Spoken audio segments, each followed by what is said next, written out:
ሰላም። ዛሬ እኔ በጣም ትልቅ ነገር ይዤላችሁ መጥቻለሁ።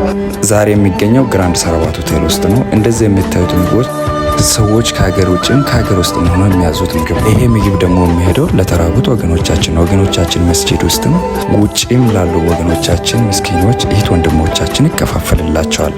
እናንተ ማዘዝ ከፈለጋችሁ አድራሻችን አዲስ አበባ ቦሌ ወሎ ሰፈር ኢንሳ ፊት ለፊት አብዲሳ